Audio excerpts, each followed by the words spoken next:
d'habitation. Donc c'est toujours un peu risqué de faire du pluridisciplinaire, mais c'est aussi toujours très enrichissant. Donc Agnès m'a demandé d'intervenir sur plutôt les données spatiales. Donc c'est ce que je vais essayer de faire. Donc je me présente, je travaille dans une UMR qui s'appelle TETIS, Territoire, Environnement, Télédétection et Environnement, qui est commune entre IRSTEA, donc j'appartiens à IRSTEA, AgroParisTech, le CIRAD, CNRS, et on est sous l'ombrelle maintenant de l'Université de Montpellier. Je vais vous parler des données spatiales, en particulier des données satellitaires. Je coordonne un équipex qui est centré sur ce sujet-là. Je vous parlerai d'abord de quelques bases sur ce qu'on entend par données en télédétection, mais rassurez-vous, ce sera assez rapide. Et le cycle de vie, disons, dans cette sphère-là, et quelles sont les nouvelles tendances, comment s'est structurée la communauté nationale et surtout comment, du coup, se déclinent les différents types de données le long de la chaîne de valeur ajoutée, le long des acteurs de la chaîne de valeur ajoutée, et quelques aspects juridiques par rapport à ce type de données. Juridiques, donc je pense que les juristes vont rester très rapidement sur leurs faits, mais en tout cas, ce que nous, disons, on vit au niveau juridique. Alors, quelques informations déjà sur une observation de la Terre. En 1972, il y avait un pays qui avait un satellite d'observation de la Terre, qui était les États-Unis, avec un satellite qui s'appelait Landsat. Et en 2015, il y a 35 pays. En 2012, il y avait 60 satellites civils de plus de 50 kg qui embarquaient une centaine d'instruments. 2015, 160 satellites, 300 instruments. Donc on est dans une vraie explosion au niveau des capacités d'observation. Il y a maintenant en plus ce qu'on appelle des nanosatellites, des pseudo-satellites, où on va envoyer, disons, des constellations de satellites. Et là, on en prévoit plus de 2000 en 2025. Donc par rapport à nos collègues informatiques, effectivement, je pense que la détection est rentrée aussi dans l'ère un peu du big data, même si sur la vélocité, c'est peut-être pas trop le cas, mais en tout cas sur les volumes, on y est, je pense. On parle de pétaoctets maintenant. Le programme européen Sentinel, Copernicus, ça développe des téraoctets chaque jour. On est même arrivé à des situations où seuls les grands numériques du monde, disons les GAFA, ce sont les seuls pratiquement en capacité à gérer pour le moment ces flux de données. Les tendances lourdes aussi, c'est l'open data, même dans ce domaine-là, en particulier avec le programme européen Copernicus, sauf quand même pour les images précises qu'on appelle à très haute résolution spatiale, c'est-à-dire de quelques dizaines de centimètres à quelques mètres, et là qui restent des données exploitées commercialement avec des tarifs assez élevés. Alors, qu'est-ce qui caractérise, disons, une donnée en télédétection? Donc, en général, ce sont des images qui se caractérisent par les résolutions spatiales, c'est-à-dire la taille du point élémentaire, du pixel, qui peut aller de quelques centimètres à quelques mètres, centaines de mètres, voire kilomètres. Les résolutions spectrales, c'est l'œil humain, on fonctionne, nous on intègre dans le spectre du visible. Le satellite, il peut avoir un œil dans le rouge, un œil dans le proche infrarouge, un œil dans le moyen infrarouge, et regarder la même zone avec ses différents yeux en même temps. Le temporel aussi, c'est la fréquence de revisite au-dessus de même point, la capacité, sachant que certains satellites, ils tournent en continu, d'autres on peut les dépointer, on peut les programmer. Donc ça va de la journée maintenant à quelques jours, dizaines de jours. Le radiométrique, c'est la capacité à séparer deux réponses, deux signaux électromagnétiques de niveaux différents. Donc c'est sa capacité de distinction. Et il y a également la fauchée, c'est la largeur des images qui vont de quelques kilomètres à quelques centaines de kilomètres. Alors ça vous donne un peu un exemple de à quoi ressemble une image satellite en numérique. En gros, c'est des grosses matrices de chiffres. Il y aura autant de matrices qu'il y a d'yeux que le satellite a d'yeux, par exemple dans le vert, le rouge, proche infrarouge, et pour un même point élémentaire, même pixel, vous allez avoir un compte numérique dans le vert, le rouge, proche infrarouge, et ainsi de suite. Alors du coup, pour pouvoir extraire de l'information des images, on exploite déjà ces valeurs numériques, ces comptes numériques, qui, quand on les relie ensemble, créent ce qu'on appelle des signatures spectrales, et qui sont censées, disons, représenter la signature d'objets à la surface du sol. Donc tout, bien sûr, l'enjeu, c'est d'arriver à faire le lien entre ces signatures numériques que l'on voit, qui sont discrètes, et des signatures, disons, d'objets à la surface du sol. On peut utiliser aussi ce qu'on appelle les paramètres de structure. Ça va être par exemple les grandes formes que l'on voit apparaître sur une image. C'est les lignes, les limites de parcelles par exemple, les routes. mais c'est également la granularité, la texture. Okay. Et là, vous avez un petit extrait où, selon la taille du pixel élémentaire, c'est sûr que la texture ne sera pas la même et ne contiendra pas le même, par exemple, nombre d'objets. Okay. Alors, cycle de vie, nouvelle tendance. Comment ça marche en télédétection? Je ne sais pas si c'est très lisible.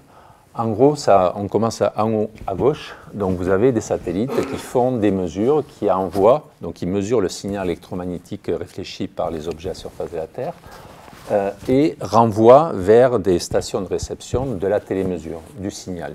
Donc là, dans Géosud, on en a une sur Montpellier maintenant. Donc, on reçoit de la télémesure et imaginez qu'il y a comme Canal Plus un gros décodeur qui transforme ce signal en image et qui est capable même de les corriger à la volée. Quand je dis corriger, c'est par exemple corriger des déformations liées au relief pour que ce soit superposable géométriquement, par exemple, à des cartes classiques. Okay, ça peut être ça. Donc, brut ou corrigé, il y a la question bien sûr de l'archivage. Alors nous, on en fait un peu avec le CINES, dans le cadre de Géosud.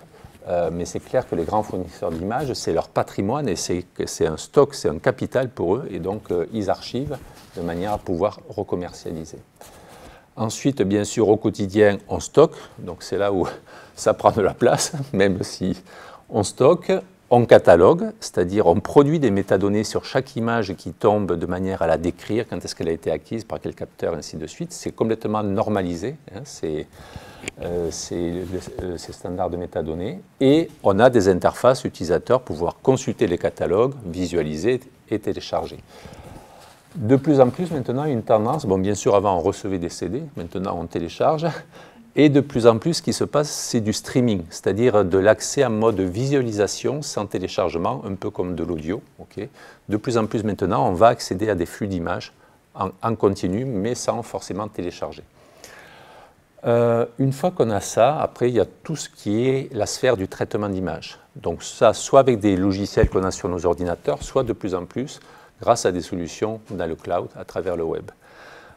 Donc déjà des techniques de visualisation, donc on produit des représentations qui peuvent être très différentes en jouant sur les contrastes, les couleurs. Bon ça c'est de la visu, ça reste de la visu, mais on peut également extraire de l'information. Et là il y a tout le gradient, disons, de progrès en matière de traitement d'image. Pendant très longtemps, on a fait de la photo-interprétation, l'œil humain, on en fait toujours d'ailleurs, hein, parce qu'on n'est pas encore arrivé, disons, à atteindre son niveau de performance, même si on fait des choses beaucoup plus vite dans certains cas. Il y a aussi les choses classiques qui sont de la classification, c'est-à-dire chaque pixel, on va essayer de l'affecter à un poste de nomenclature, un poste de légende de notre carte. De plus en plus maintenant, avec le rapprochement entre les détecteurs et les informaticiens, des approches par fouille de données. On est dans de gros volumes de données, on est de plus en plus dans des séries temporelles qu'on n'avait pas avant. Donc des techniques de fouille et effectivement, comme tu disais, hein, le truc à la mode maintenant, c'est ce qu'on appelle l'apprentissage, le deep learning, où on va nourrir la machine, disons, avec des quantités énormes de données, et c'est elle qui va, disons, apprendre à reconnaître, disons, un certain nombre d'objets.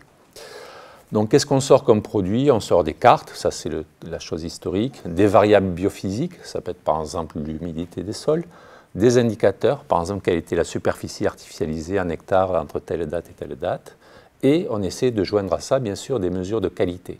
Alors, on a tout un tas d'outils pour faire ça, et faire en sorte que ces mesures de qualité ne se restent accrochées, disons, à la donnée quand elle se met à circuler. Ces données-là, elles se suffisent rarement elles-mêmes, donc on les combine à d'autres types de données. Quand je dis on, souvent ça sort de la sphère de la télédétection. Hein. Combiné à d'autres types de données, que ce soit cartographiques ou documentaires ou numériques ou à dire d'acteurs, peu importe. Ça passe dans des moulinettes plus ou moins sophistiquées, des modèles déterministes. Ça peut être aussi de plus en plus maintenant également là aussi des algos de fouille de données hétérogènes dans ce cas-là, des techniques aussi d'apprentissage, pour arriver à d'autres produits qui correspondent, disons, à d'autres besoins. Voilà.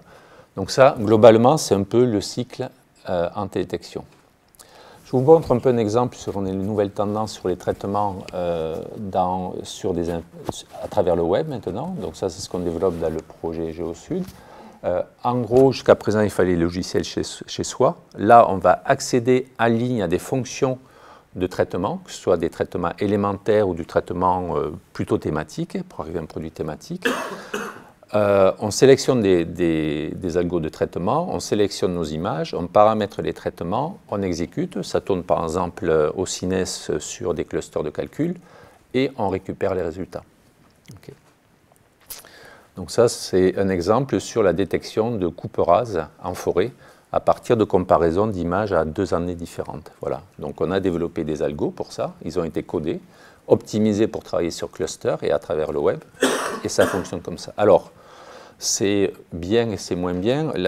Hier, j'étais à un séminaire où je présentais l'exemple de la première carte de la déforestation qui a été sortie en 2013 par une université américaine sur une plateforme Google. Ils avaient traité toutes les images Landsat de la planète, passer ça dans une moulinette et sortir la carte, disons, de déforestation monde entier.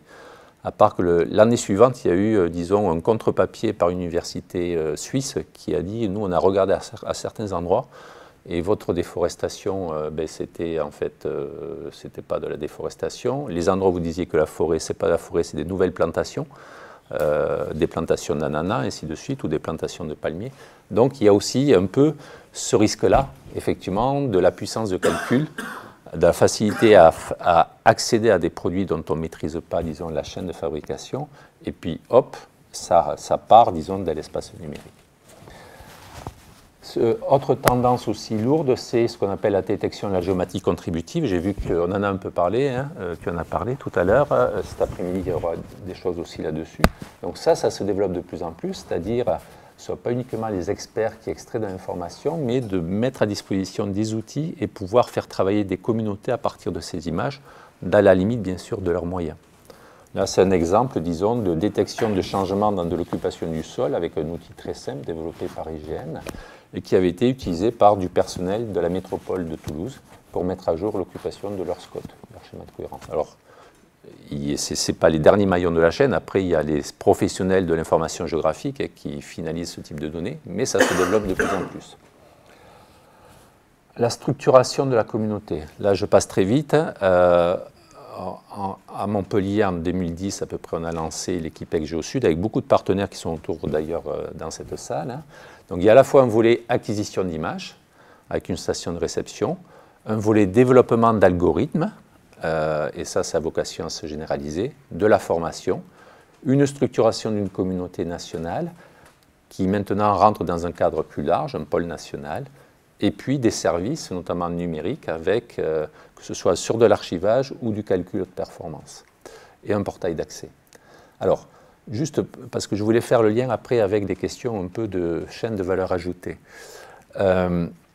Depuis 2012, s'est créé en France des pôles thématiques en observation de la Terre ciblés sur certains compartiments du système Terre. Et le pôle TEIA, c'est celui qui observe les surfaces terrestres. Ce n'est pas l'océan, ce n'est pas l'atmosphère, ce n'est pas le sous-sol, c'est les surfaces terrestres. Donc il y a une communauté qui s'est structurée avec d'un côté une plateforme technologique dans laquelle nous on contribue, hein, la partie GeoSud contribue, c'est à la fois accéder à des images, mais également à des capacités de calcul et des algorithmes de traitement. Voilà.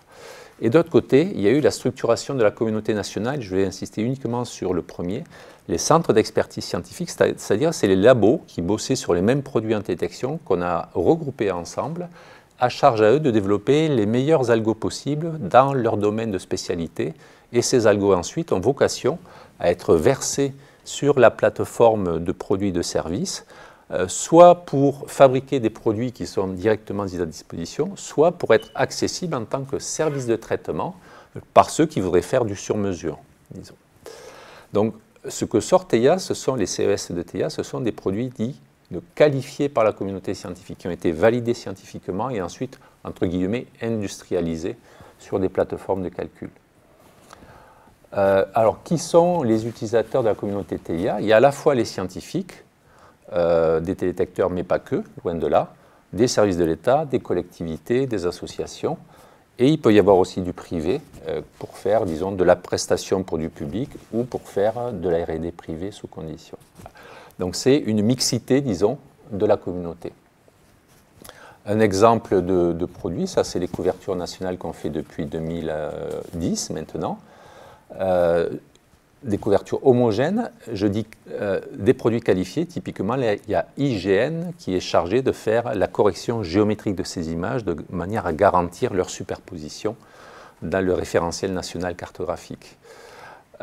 Et ces images, la particularité aussi dans la sphère télédétection, c'est qu'elles sont à licence tout acteur public hors activité commerciale. Typiquement, là on est dans des images à quelques mètres de résolution, donc elles ne sont pas dans le domaine open data. Elles sont détenues par des privés et ce qu'on a négocié, c'est des licences tout acteur public, communauté scientifique et acteurs publics. Et pour vous donner une idée, ces images, en moyenne, elles sont réutilisées une quinzaine de fois, chaque fois. Donc ça, c'est des exemples de produits qualifiés sortis par la communauté CES. Tu me dis, hein, si. D'accord. Donc il y a des cartes d'occupation du sol, par exemple, des cartes de biomasse forestière. Donc ça vous donne une idée un peu de ce qui sort comme produit à la fin de cette communauté experte. Et c'est un peu ce qu'on veut faire dans TIA. Il y a en amont les fournisseurs d'images, la communauté de TIA qui sort des produits qualifiés et qui accompagne l'appropriation de ces données qualifiées. Et ça a vocation ensuite à être réutilisé par d'autres, quels qu'ils soient. Ça peut être des scientifiques, ça peut être des privés, ça peut être l'administration, pour aller un peu plus loin après dans des applications métiers.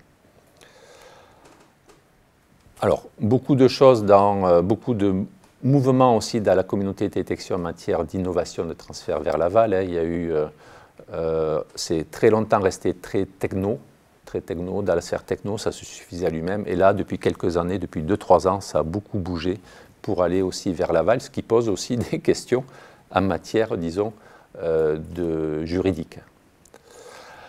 Je vous montre un exemple sur la détection des coupes rases. Il y a un algorithme qui a été fait, je vous avais parlé, donc des vendeurs d'images. Dans ce cas-là, c'est Geosud qui a fait l'algo de cartographie des coupes rases. C'est utilisé par les services de l'État qui s'en servent pour leur opération de contrôle de ces coupes rases sur le territoire national, donc ça leur permet d'être plus efficaces. C'est utilisé ensuite, ces informations, par les gestionnaires forestiers parce que ça leur permet de mieux gérer leurs ressources bois. Et puis après, ça a aussi des effets, disons, sur les services environnementaux rendus par la forêt. Les mêmes produits coupes rases sont également utilisés actuellement par une start-up qui a développé une application à valeur ajoutée pour les industriels du bois. Donc on voit qu'avec un même produit à la base, il peut y avoir des choses très différentes. Alors, le juridique, et je m'arrêterai là et ça va aller vite. En détection, on distingue en fait plusieurs types de produits. Ce qu'on appelle les produits basiques, vous avez en bas à gauche un produit basique, c'est-à-dire c'est l'image brute ou corrigée géométriquement. Mais c'est l'image et ça c'est la propriété de toute façon, par exemple de la société, en l'occurrence ici Airbus, pour Spot, qui est propriétaire des satellites. Un produit à valeur ajoutée, c'est un produit mixte. Il y a à la fois de l'image et par-dessus, il y a eu des surcouches d'informations apportées par d'autres. Ça peut être de la photo-interprétation. Là, c'est une forme de double propriété. Enfin, je ne sais pas si en termes juridiques, c'est très de copropriété. Voilà. Tout ce qui est les produits 3D, c'est également des produits à valeur ajoutée. Et ensuite, il y a par contre les produits finaux où on ne voit plus du tout l'image, c'est des travaux dérivés. Et là, on en fait ce qu'on en veut par rapport, disons, aux propriétaires des images satellites. Qu'est-ce qu'on a le droit de faire? Donc là, je ne vais pas, bien sûr, aussi lisible, mais juste pour vous dire, globalement, on a le droit, par exemple dans Geosud, on a le droit de fabriquer des images à partir de la télémesure. On a le droit d'utiliser, disons, les produits basiques, de s'en servir, de fabriquer des produits à valeur ajoutée et des produits, des travaux dérivés avec ça. Donc ça, c'est le consortium. C'est hors activité commerciale. Mais ensuite, on concède des droits aussi aux utilisateurs finaux, aux adhérents. Et là, c'est la licence standard d'Airbus. Donc, qu'est-ce qu'on a le droit de faire? D'utiliser pareil le produit pour ses besoins propres. On fait ce qu'on veut avec des travaux dérivés. Okay, donc, tout ce qui sort de ça. Et on peut aussi le donner à des prestataires qui doivent signer, dans ce cas-là, des engagements de licence. Voilà, je termine avec ça. Donc ça, c'est un peu la tendance, disons, dans un type de données particulier, mais ce qui a été dit ce matin dans les 2 premières interventions, je crois que ça s'applique aussi à ce type de données. La particularité, peut-être, c'est cette articulation entre des acteurs privés et de plus en plus puissants, notamment les GAFA, Et puis ensuite, une utilisation dans la communauté scientifique, une utilisation dans l'action publique aussi, et de plus en plus d'utilisation aussi en développement d'activités privées. Donc nous, en ce moment, dans GeoSud et dans le pôle TIA, on est à cette période, disons, d'imbrication de chaînes de valeur, où on a beaucoup de mal, effectivement, au niveau juridique, à faire la part des choses. Et on est très content, du coup, de pouvoir faire partie de ce type de cercle de réflexion. Merci.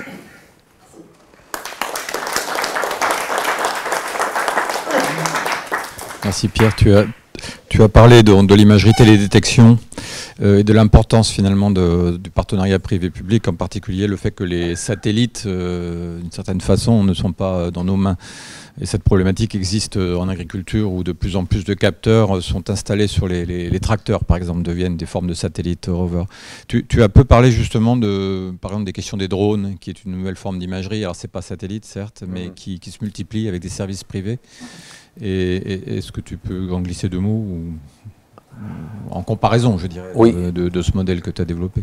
Alors, c'est une technologie qui se développe bien sûr énormément, qui explose, qui est très complémentaire, disons, de ce qui est observé par satellite ou au sol. Il ne faut pas les opposer, loin de là. Je pense qu'en matière de structuration des droits autour de ce type de données, c'est encore, je pense, très hétérogène parce que les acteurs sont une quantité phénoménale. Je pense que le secteur va se décanter petit à petit, hein, mais on est loin d'avoir le même degré d'homogénéité, disons, dans les questions juridiques autour de ces données. Alors, sur les drones, en plus, par contre, le juridique dans les drones, là où il est beaucoup plus important que sur le spatial, c'est par rapport aux contraintes, disons, de vol, de survol. C'est extrêmement réglementé. Donc là, il y a une dimension juridique qu'il n'y a pas du tout dans le domaine du spatial, enfin, qu'il y a beaucoup moins dans le domaine du spatial. Voilà. Mais ouais, en fait, c'est la même chose. Alors, je pense que pour le moment, autant dans le domaine spatial, il y a la bancarisation qui existe, c'est-à-dire les archives, les catalogages, et ainsi de suite. Autant pour le moment, ça n'existe pas pour le drone. Vous n'avez pas de site où vous allez pouvoir verser et réutiliser, disons, des jeux de données drones. Bon, je pense parce que pour le moment aussi, c'est assez fragmentaire, les espaces couverts par ces espaces. Merci Pierre pour ton exposé très clair. Je trouve qu'effectivement, ça ajoute à la réflexion en ce sens que ça montre là particulièrement l'hybridation que j'évoquais tout à l'heure et donc la structuration des relations. Ce que tu appelais la chaîne de valeur, en fait, hein, mais ce que nous on appelle, bon, voilà, les rapports de force économiques et qui se traduisent évidemment sur le plan juridique par la négociation des contrats, des licences.